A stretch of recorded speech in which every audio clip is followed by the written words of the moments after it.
আমের টকঝাল মিষ্টি আচার ছোট থেকে বড় প্রায় সব মানুষেরই খুব পছন্দের। কী মশলা ব্যবহার করলে এই আচার সবথেকে ভালো খেতে হয় এবং 1 বছরেরও বেশি সময় এই আচার ভালো রাখার পদ্ধতি আজকে আমি এই ভিডিওতে আপনাদের সাথে শেয়ার করব। তাই বন্ধুরা, ভিডিওটা স্কিপ না করে পুরোটা দেখার অনুরোধ রাখলাম। প্রথমে আমি 2 কিলো পরিমাণ কাঁচা আম নিয়ে নিয়েছি। এবার আমগুলোকে খোসা সহ ভালো করে ধুয়ে নেব। খোসা ছাড়ানোর পর আমগুলোকে আর ধোবো না, কারণ খোসা ছাড়ানোর পর আমগুলোকে ধুলে আচার বেশি দিন ভালো থাকে না। তাই খোসা ছাড়ানোর আগেই আমগুলোকে পরিষ্কার করে ধুয়ে নিন। এখন আমি আমের খোসা ছাড়িয়ে আমগুলোকে কেটে নেব। দেখুন, এই রকম মাপের আমগুলোকে আমি কেটে নিয়েছি। সমস্ত আম কেটে রেডি হয়ে গেছে। এবার ওভেনে একটা কড়া বসিয়ে দেব। কড়ার মধ্যে দিয়ে দিচ্ছি সর্ষের তেল। খুবই অল্প পরিমাণ সর্ষের তেল আমি এখানে দিয়ে দিয়েছি। এবার এর মধ্যে দেব 5 ফোড়ন, এটা হাফ টিস্পুন দিচ্ছি। সাথে দিয়ে দেব শুকনো লঙ্কা। আমি এখানে 2টো শুকনো লঙ্কা দিয়ে দিলাম। গ্যাসের ফ্লেমটাকে এই সময় মাঝারি মাপেই রাখবো, যাতে ফোড়নগুলো পুড়ে না যায়। ফোড়নটা হালকা আঁচে ভালো করে হয়ে এলে তারপরে এর মধ্যে কেটে রাখা আমগুলো দিয়ে দেব। এখন এই মাঝারি আঁচেই কড়ার মধ্যে মিনিট 5 ধরে আমগুলোকে একটু ভেজে নেব। এরপর এর মধ্যে গুড় অ্যাড করতে হবে। আমি এখানে আখের গুড় দিয়ে দিচ্ছি। 2 কিলো কাঁচা আম নিয়েছিলাম, তাই আমি এখানে 1 কিলো পরিমাণ আখের গুড় দিচ্ছি। আমের মধ্যে যদি টকের পরিমাণ একটু কম থাকে তাহলে গুড়ের পরিমাণটা কমাতে পারেন। আবার যদি আমগুলো ভীষণ টক হয় তাহলে গুড়ের পরিমাণ বাড়াতে হবে। তাই কতটা পরিমাণ গুড় লাগবে আচারে সেটা নির্ভর করবে আমগুলো কতটা পরিমাণ টক তার উপর। আমি আচার করার জন্য যে আমগুলো নিয়েছি সেই আমগুলো খুব বেশি টক ছিল না, তাই গুড়ের পরিমাণ আমের পরিমাণের অর্ধেক ব্যবহার করেছি। দেখতেই পাচ্ছেন বন্ধুরা, গুড় এখানে মেল্ট হয়ে গেছে এবং ফুটতেও শুরু করে দিয়েছে।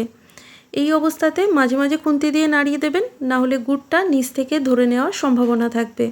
এখানে আপনাদের কাছে একটা ছোট্ট অনুরোধ রাখবো, যদি ভিডিও ভালো লেগে থাকে তাহলে অবশ্যই ভিডিওটাকে একটা লাইক করে দেবেন এবং চ্যানেলটিকে সাবস্ক্রাইব করে দেবেন। এই পর্যায়ে গ্যাসের ফ্লেমটাকে একটু জোরে করে দিয়েছি। যতক্ষণ গুড়টা ফুটে গাঢ় হচ্ছে ততক্ষণ চলুন এই আচারে কী কী মশলা ব্যবহার করব সেটা আপনাদের দেখিয়ে দিই। প্রথমেই শুকনো কড়ায় দিয়ে দেব 1 চা চামচ মৌরি।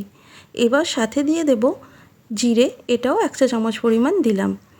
2টো শুকনো লঙ্কা দিয়ে দেব আর দিয়ে দিচ্ছি 1 চা চামচ মেথি।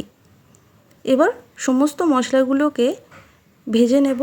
ভাজার সময় গ্যাসের ফ্লেমটাকে আস্তে রাখবো, যাতে মশলাটা পুড়ে না যায় অথচ খুব ভালো মতো ভাজা হয়ে যায়।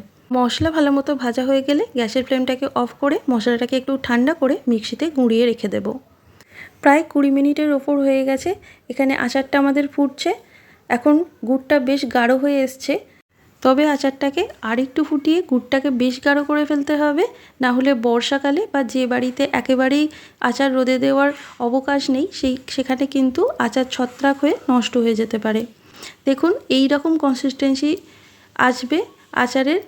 এখন আমাদের আচার রেডি হয়ে গেছে। এবার গ্যাসটাকে অফ করে দেব আর আচার একটু গরম থাকা অবস্থাতেই এর মধ্যে আমরা মশলাটা যেটা ভেজে গুঁড়িয়ে রেখেছিলাম সেটা মিশিয়ে দেব। একটু গরম থাকতে থাকতেই যদি মশলাটা মেশানো হয় তাহলে মশলাটা কিন্তু খুব ভালোভাবে আচারের মধ্যে মিশে যায় এবং আচারের টেস্টও দারুণ হয়। একবার মশলা মেশানো হয়ে গেলে আচারটাকে কড়ার মধ্যে পুরোপুরি ঠান্ডা করে নেব। তারপর এটাকে কোনো এয়ারটাইট কন্টেনারে ভরে রাখবো। কাঁচের জার হলেই সব থেকে বেশি ভালো হয়। আগে কাঁচের জারটাকে ভালো করে ধুয়ে রোদে শুকিয়ে তারপর এর মধ্যে আচার রাখবেন, তাতে আচার বেশি দিন ভালো থাকবে। আর বাড়িতে যদি রোদ আসে তাহলে মাঝে মাঝে আচারটাকে রোদে দেবেন। সপ্তাহে 1 দিন দিলেই যথেষ্ট, তাহলে আচার আরও দীর্ঘদিন ভালো থাকবে। রোদে দেওয়ার আগে আচারের মুখে এইরকম একটা পাতলা কাপড় বেঁধে দেবেন। আমগুড়ের এই টক মিষ্টি আচার কিভাবে সংরক্ষণ করবেন তার ছোট ছোট অনেক টিপস আমি এই ভিডিওতে আপনাদের সাথে শেয়ার করলাম। আশা করি ভিডিওটা দেখে উপকৃত হবেন। ধন্যবাদ।